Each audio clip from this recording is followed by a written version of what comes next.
Harun Masiku, apa kabarnya? Ini yang aku suka dari gerombolan sebelah. Posting apa, komentarnya apa, tidak nyambung. Kita mau posting baik pun, posting jelek pasti larinya ke Harun Masiku. Oke, yang pertama, Harun Masiku bukan kasus korupsi, tapi kasus suap. Yang kedua, kamu tahu Harun Masiku baju merah PDIP, makanya kau kaitkan dengan PDIP. Tapi harus satu yang kau ingat, Harun Masiku dulu pernah kader Demokrat. Tidak tahu kasus suap ini saat terjadi di Demokrat kah atau di PDIP. Oke, kalau kita mau ngomong soal korupsi, buka-bukaan, dari Partai Demokrat juga paling banyak yang korupsi. Oke?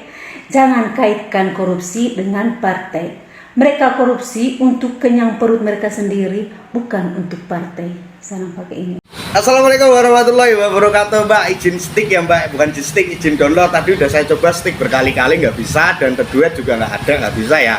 Oke, ini videonya mohon izin saya download, saya reaction ya Mbak ya, saya reaction juga, saya reaction dan nggak saya potong ya, nggak saya potong lah, saya tampilkan semua ya. Oke Mbak, subhanallah Mbak, cantik banget, pintar selalu Mbak. Oke Mbak, saya bukan membandingkan dari golongan tertentu, misalkan golongan ono, golongan ini enggak ya.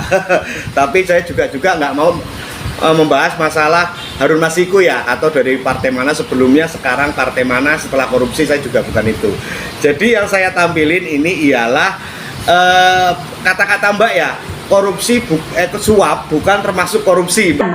Harun Masiku bukan kasus korupsi, tapi kasus suap.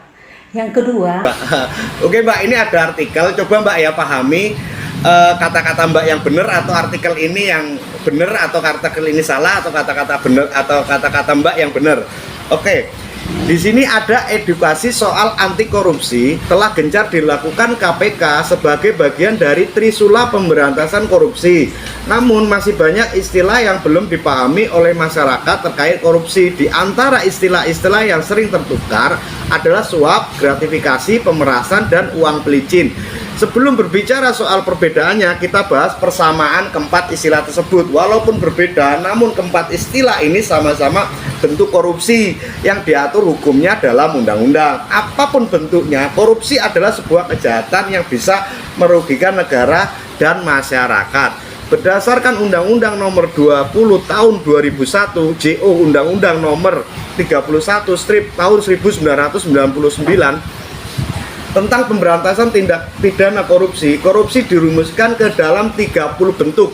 Dari 30 bentuk tersebut, korupsi dapat dikelompokkan menjadi 7 kategori yang berkaitan dengan keuangan negara, suap menyuap, pergelapan jabatan, pemerasan, perbuatan curang, benturan, kepentingan dalam pengadaan, dan gratifikasi, dan seterusnya ya. Ada artikelnya, itu panjang, nanti juga linknya tampilkan ya Mbak ya, itu nanti. Jadi begitu Mbak. Sebelum mengomentari ya mohon maaf saya juga kalau salah tolong diluruskan juga ya Mbak. Saya senang kalau diluruskan kata-kata saya pun, saya juga senang Mbak. Oke Mbak, jadi suap itu termasuk korupsi enggak ya Mbak ya? Oke Mbak. Gitu ya Mbak. Tolong videonya kalau sampai di Mbak dikomentari ya, tolong dikomen. Dan juga teman-teman di bawah, ini termasuk saya yang salah atau gimana ya? Saya kasih pemahaman saya, dan tak lupa tetap tak kasih mainan Mas. Giling. Iya.